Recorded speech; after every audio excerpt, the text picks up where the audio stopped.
അക്രിമുൽ അർള, ഭൂമിയെ നിങ്ങൾ ബഹുമാനിക്കണേ. ഫഇന്നഹാ ഉമ്മുക്കും, ഭൂമി നിങ്ങളുടെ ഉമ്മയാണ്. ഉമ്മയുടെ ഗർഭപാത്രം തോണ്ടാവോ? JCB വെച്ച് തോണ്ടാവോ? ഉമ്മാന്റെ ശാപുണ്ടായാൽ പിന്നെ അവൻ ഗുണം പിടിക്കുവോ? അള്ളാഹു കുന്നുകൾ വെച്ചിരിക്കുന്ന എന്താ? വൽ ജിബാല ഔതാദ, കുന്നുകൾ ആണികളാണ്. ശ്രദ്ധിച്ച് കളിക്കുക, ശ്രദ്ധിച്ച്. കുന്നുകൾ ആണികളാണ്. ഒരു സാധനത്തിന് ആണി അടിച്ചു വെച്ചിരിക്കുന്ന എന്തിനാണ്? അതും ബാലൻസ് പോലെ. നമുക്കറിയാം ഭൂമി കിടക്കുന്നത് വെള്ളത്തിന്റെ മുകളിലാണ്, അല്ലേ? ഭൂമി വെള്ളത്തിന് മുകളിലല്ലേ? വെള്ളത്തിന്റെ മുകളിൽ നിൽക്കുന്ന ഒരു സാധനം ആടും. അത് പൊതു നിയമമാണ്. വെള്ളത്തിന്റെ മുകളിൽ നിൽക്കുന്ന ഒരു സാധനം, ഏത് സാധനമാണെങ്കിലും ആടും എന്നുള്ള പൊതു നിയമമാണ്. 7 മണി കഴിഞ്ഞിട്ട് ആടുന്ന കണ്ടിട്ടില്ല ചില ആളുകൾ? വെള്ളത്തിന്റെ മുകളിൽ നിൽക്കുന്നത്. വെള്ളത്തിന്റെ മുകളിൽ നിൽക്കുന്ന സാധനം ഏതാണെങ്കിലും, ഇപ്പൊ ഭൂമിയാണെങ്കിലും ശരി, മനുഷ്യനാണെങ്കിലും ശരി, എന്താ ഈ കള്ളു കുടിക്കണവൻ ആടണ എന്താ? വെള്ളത്തിന്റെ മുകളിൽ നിൽക്കുന്ന സാധനം ആടും. അതൊരു പൊതുവായ നിയമമാണ്. ആ ആണി പറിച്ചു കളഞ്ഞപ്പോ ഭൂമി കലിതുള്ളാൻ തുടങ്ങി, ഭൂകമ്പങ്ങൾ ഉണ്ടായി. മനുഷ്യൻ മുഴുവനും, ലോകത്തിലെ ഏറ്റവും വലിയ മനുഷ്യന്റെ പുരോഗതികൾ അവന് തന്നെ വിനയായി. ഇന്ന് ലോകത്തിലെ ഏറ്റവും വലിയ കണ്ടുപിടുത്തം മൊബൈൽ ക്യാമറകൾ. മൊബൈൽ യുഗം അവന് സമ്മാനിച്ചത് ലോകം മുഴുവനും അവന്റെ ഗ്ലോബൽ വില്ലേജ് പോലെ കൈവെള്ളയിലാക്കി കൊടുത്തു. മൊബൈൽ ലോകത്ത് നടത്തുന്ന ഏറ്റവും വലിയ ദുഃഖം എന്താണെന്നറിയുമോ? പരിസ്ഥിതി തകരുകയാണ്. ലോകത്തിലെ ഏറ്റവും വലിയ വേസ്റ്റ് മംഗലപുരം ടൗണിൽ കിടക്കുന്ന വേസ്റ്റ് അല്ല ഇനി മുതൽ. ആറ്റിങ്ങൽ നഗരസഭയുടെ മറ്റ് വേസ്റ്റ് ബക്കറ്റ് കൊണ്ടുപോയിരിക്കുന്ന വേസ്റ്റ് അല്ല വലിയ വിഷയം. ഇന്ന് ലോകത്തിലെ ഏറ്റവും വലിയ വേസ്റ്റ് ഈ വേസ്റ്റ് ആണ്. ഈ വേസ്റ്റ് എന്ന് പറഞ്ഞാൽ മൊബൈൽ ഫോണുകൾ ഉപയോഗിച്ചിട്ട് കളയുന്ന പഴയ സെറ്റുകൾ, ഹാൻഡ് സെറ്റുകൾ, അതുമായി ബന്ധപ്പെട്ട അക്സസറീസുകൾ, അതിന്റെ ചിപ്പുകൾ, ഇതൊന്നും നശിപ്പിക്കാൻ മാർഗമില്ല. 80 ടൺ ഈ വേസ്റ്റാണ് അമേരിക്കയിൽ നിന്ന് കൊച്ചി തുറമുഖത്തിലെത്തിയത്. എല്ലാവന്മാർക്കും വിസർജിക്കാനുള്ളത് കൊച്ചി. അമേരിക്കയിൽ നിന്ന് 80 ടൺ വേസ്റ്റ് കൊച്ചി തുറമുഖത്തെത്തി. കസ്റ്റംസ് അധികൃതർ കണ്ടതുകൊണ്ട് അറബിക്കടലിൽ താത്താൻ വന്ന വേസ്റ്റുകൾ. ശരി, ഞാൻ ആ ഭാഗത്തോട്ടൊന്നും പോകുന്നില്ല. അള്ളാഹു മനസ്സിലാക്കാൻ തൗഫീഖ് നൽകട്ടെ. അതുകൊണ്ട് ഭൂമിയെ തകിടം മറിക്കരുത്. എന്റെ സഹോദരങ്ങളെ, 1 കനമീറ്റർ മണ്ണ് ഈ ഭൂമിയിൽ ഉണ്ടാകണമെങ്കിൽ 25 വർഷം വേണം. 1 ക്യൂബിക് മീറ്റർ മണ്ണ് ഭൂമിയിൽ പുതുതായിട്ടുണ്ടാകണമെങ്കിൽ എത്ര വർഷം വേണം? 25 വർഷം വേണം. നമ്മൾ എത്രയാ കളയുന്നത്? അപ്പൊ അള്ളാഹു വെച്ച ഒരു ബന്ധം, ആ ബന്ധത്തെ തകിടം മറിച്ചപ്പോൾ മനുഷ്യന് വീട്ടിൽ കിടന്നുറങ്ങാൻ പറ്റാതായി. അള്ളാഹു ലോകത്തിലെ ഏറ്റവും വലിയ ബന്ധം അള്ളാഹു വെച്ചിരിക്കുന്നത് എവിടെയാ? അള്ളാഹു വെച്ച ആകാശവും ഭൂമിയും തമ്മിലുള്ള അവർ രണ്ടുപേരും ഇണകളായിരുന്നു. അവരുടെ ബന്ധം തകർക്കപ്പെട്ടപ്പോ ഈ ലോകം മുഴുവനും തകരാൻ പോകുന്നു എന്ന് പ്രപഞ്ചശാസ്ത്രജ്ഞന്മാര് പറയുമ്പോ, എന്റെ പ്രിയപ്പെട്ട സഹോദരങ്ങളെ, അതേപോലെ അള്ളാഹു ബന്ധിപ്പിച്ചതാണ് ഭാര്യയെയും ഭർത്താവിനെയും. ആ ബന്ധം തകർന്നാൽ കുടുംബം തകരും. ആകാശവും ഭൂമിയും പ്രപഞ്ചത്തിലെ ഇണകളാണ്. അവരുടെ ബന്ധം തകർന്നാൽ,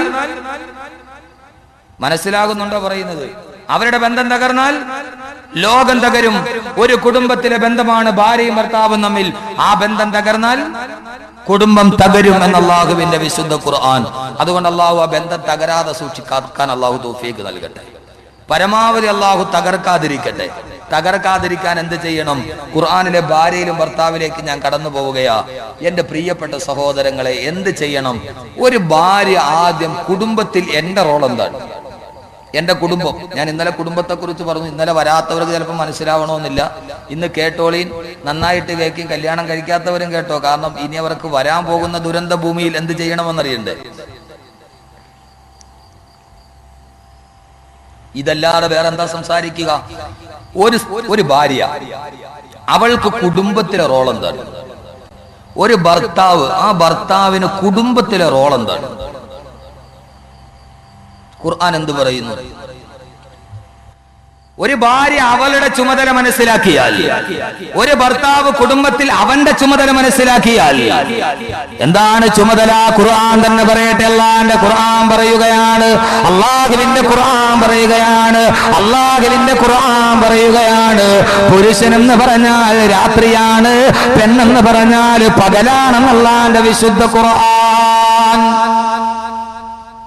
പുരുഷൻ എന്ന് പറഞ്ഞാൽ പകലാണ്, നേരെ തിരിച്ച്. പുരുഷൻ എന്ന് പറഞ്ഞാൽ പകലാണ്, പെണ്ണെന്ന് പറഞ്ഞാൽ രാത്രിയാണെന്ന് വിശുദ്ധ ഖുർആൻ. ഖുർആനിലെ കുടുംബമല്ല നമ്മൾ പറയുന്നത്, ഖുർആനാണ് ഞാൻ പറയുന്നത്. ഒരു പുരുഷൻ ആരാവണം? എന്താ നിങ്ങൾ ഇങ്ങനെ തോടം കളിച്ച് ഇങ്ങനെയൊക്കെ ഇരിക്കണം, എന്താ പടച്ചോനെ ഇത് കേട്ടിട്ടെങ്കിൽ അവള് നന്നാവും ഓർത്തിട്ടാ? എന്താ ഒരു വിഷാദം?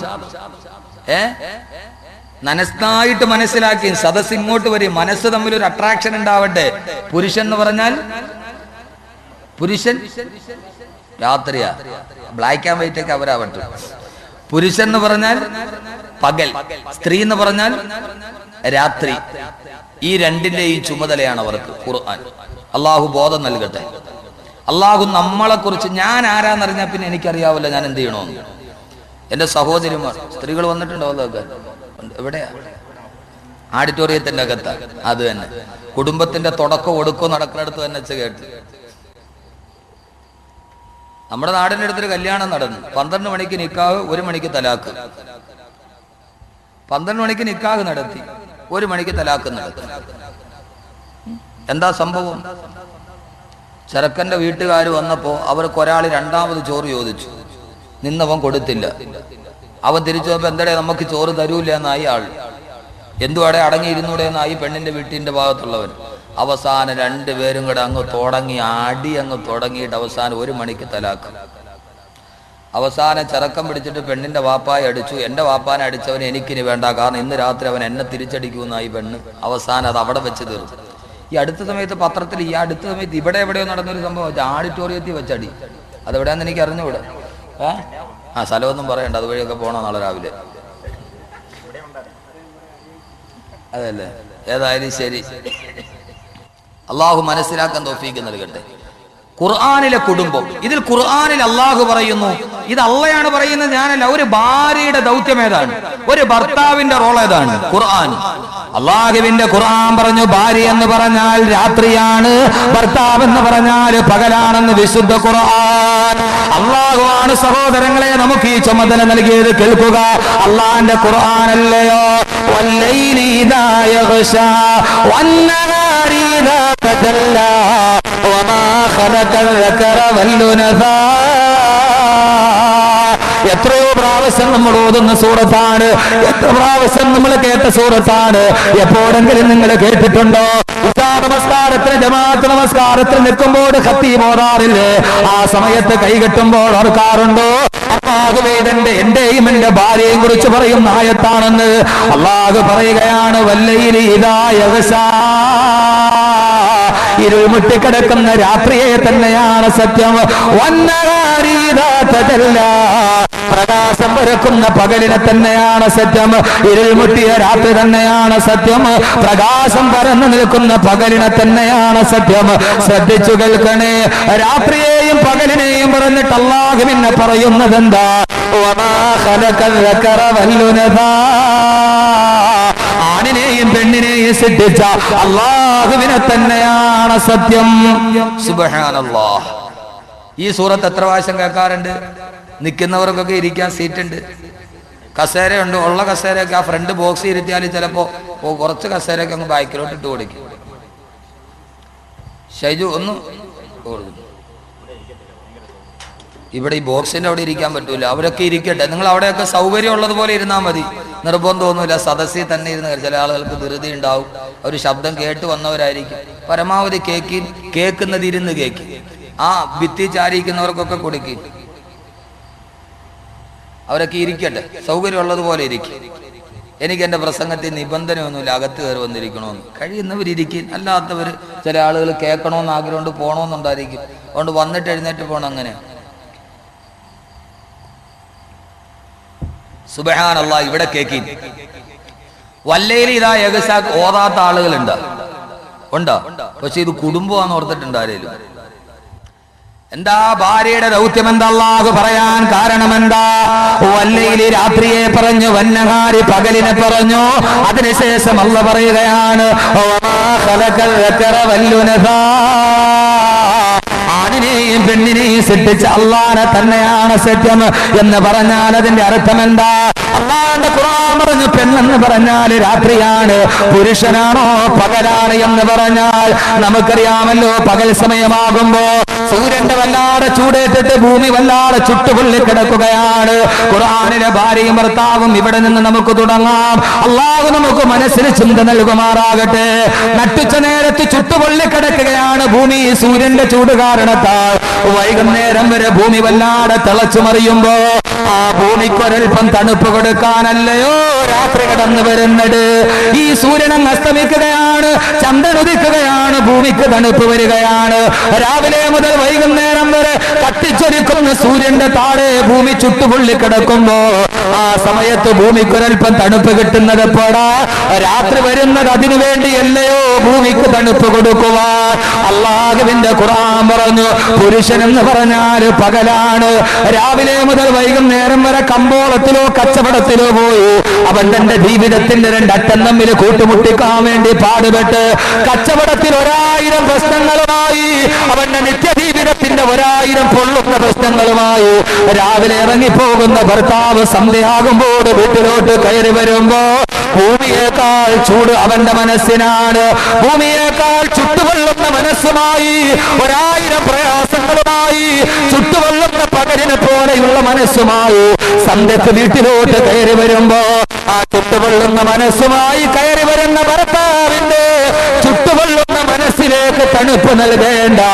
രാത്രിയാണ് പെണ്ണ്, രാത്രിയാണ് പെണ്ണ്, രാത്രിയാണ് പെണ്ണെന്ന് അള്ളാന്റെ വിശുദ്ധ ഖുർആൻ ഒന്ന് മനസ്സിലാക്കുമോ? മന്ത്രപുരത്തിവിടെ തടിച്ചുകൂടിയ എന്റെ പ്രിയപ്പെട്ട സഹോദരിമാരെ ഒന്നറിയുമോ? ഏതോ ഒരു സുന്ദരമായ നിമിഷത്ത് എവിടെയോ വെച്ച് ജീവിതത്തിൽ ഒരുവന്റെ കൈപിടിച്ചു വരുമ്പോ നീ കയറുന്നതോടെ അവന്റെ കുടുംബത്തിന്റെ ബന്ധങ്ങൾ പൊട്ടിയോ, അവന്റെ മാതാപിതാക്കൾ പുറത്തിറങ്ങിയോ, അവന്റെ സഹോദരങ്ങളുമായുള്ള ബന്ധം പൊട്ടിപ്പോയോ, നിന്റെ ഭർത്താവിന് നീ കണ്ണുനീര് നൽകുന്നു പെണ്ണേ. അല്ലാഹുവിന്റെ ഖുർആൻ പറയുകയാണ്, ചുട്ടുപൊള്ളുന്ന പകല് പോലെ സന്ധ്യക്ക് തന്റെ ഭർത്താവ് വീട്ടിലോട്ട് വരുമ്പോ ആ സമയത്ത് തന്റെ ഭർത്താവിന്റെ മനസ്സിലേക്ക് രാത്രിയെ പോലെ കുളിര് നൽകേണ്ട പ്രബന്ധത്തിന്റെ സ്നിഗ്ധലയ താളമാണ് പെണ്ണ് എന്ന് അല്ലാഹുവിന്റെ വിശുദ്ധ ഖുർആൻ. അല്ലാഹു നമ്മുടെ ഭാര്യമാരെ അങ്ങനെ ആക്കട്ടെ. നമ്മുടെ മനസ്സിന് തണുപ്പ് നൽകുന്ന ചുട്ടുപൊള്ളുന്ന മനസ്സാണ് പുരുഷന്റെ മനസ്സ്. രാവിലെ മുതൽ വൈകുന്നേരം വരെ കടത്തെ കുറിച്ചുള്ള ചിന്ത, ആവശ്യങ്ങളെ കുറിച്ചുള്ള ചിന്ത, രോഗത്തെ കുറിച്ചുള്ള ചിന്ത. ഒരു പുരുഷൻ വല്ലാത്തവനാണ്. സഹോദരിമാരെ, ഞാൻ ഏകപക്ഷീയമായി സംസാരിക്കുകയല്ല. സമയം പോലെ നിങ്ങളുടെ ഭാഗത്തേക്ക് ഞാൻ കടന്നു വരികയാണ്. പുരുഷന്റെ ജീവിതം വല്ലാത്ത ഘട്ടമാണ്. ആരും അറിയാതെ അല്ലാഹുവേ ലക്ഷക്കണക്കിന് രൂപ കടമാണ്. ബാങ്കിൽ നിന്ന് ജപ്തിയുടെ നോട്ടീസ് വരികയാണ്. എന്റെ ഭാര്യയോട് പറഞ്ഞാൽ അവൾക്ക് താങ്ങാൻ കഴിഞ്ഞില്ലെങ്കിലോ 1000 ദുഃഖങ്ങളുമായി ചുട്ടുകൊള്ളുന്ന മനസ്സുമായി പുരുഷൻ നടക്കുകയാണ്. അവന് കടയിലിരുന്നാൽ സമാധാനമില്ല. ആത്മഹത്യ ചെയ്യാത്തത് ഉസ്താദേ ഈമാൻ പോകുമല്ലോ എന്നോർത്തിട്ടാണെന്ന് പറഞ്ഞ് എന്റെ കയ്യിൽ പിടിച്ച് പൊട്ടിക്കരഞ്ഞു പോയ ആളുകളുണ്ട്. സഹോദരങ്ങളെ, കഴിഞ്ഞ റമളാനിൽ 27-ാം രാവിലെ നിൽക്കുമ്പോ തിരുവനന്തപുരം സെൻട്രൽ ജുമാ മസ്ജിദില് എന്റെ കയ്യിൽ പിടിച്ച് എന്റെ റൂമിൽ വന്ന് പൊട്ടിക്കരഞ്ഞ ഒരു മനുഷ്യനെ ഞാൻ ഇതേവരെ കണ്ണിൽ നിന്ന് മറന്നിട്ടില്ല. കണ്ടാൽ ഒരു കുഴപ്പവുമില്ല. അവിടുത്തെ കോടീശ്വരനായിട്ടാണ് അറിയപ്പെടുക. സമ്പത്ത് ഇട്ടുമൂടാനുള്ള സമ്പത്തുണ്ട്. അയാളുടെ മനസ്സിന്റെ നൊമ്പരങ്ങൾ ഈ വിനീതന്റെ കൈപിടിച്ചു പറഞ്ഞപ്പോ കുറെ കഴിഞ്ഞപ്പോൾ ഞാൻ കൈവിരൽ നോക്കുമ്പോ എന്റെ കൈവിരലിലൂടെ ജലത്തുള്ളികൾ ഒഴുകുകയാണ്. അത് എന്റെ കൈവിരൽ വന്ന ജലത്തുള്ളിയല്ല, ആ മനുഷ്യന്റെ കണ്ണിൽ നിന്ന് ഉതിർന്നു വീണ കണ്ണുനീർ തുള്ളിയാണ്. തന്റെ ഭാര്യയുടെ 1000 പരാതി പറഞ്ഞ് പോറ്റി വളർത്തിയ മക്കളുടെ കഥ പറഞ്ഞിട്ട് ആ മനുഷ്യന്റെ കണ്ണുനീര് കൈവിരലോട്ട് താഴോട്ട് ഉയരുമ്പോ പുരുഷന്റെ ജീവിതം കഷ്ടപ്പാടാണ്.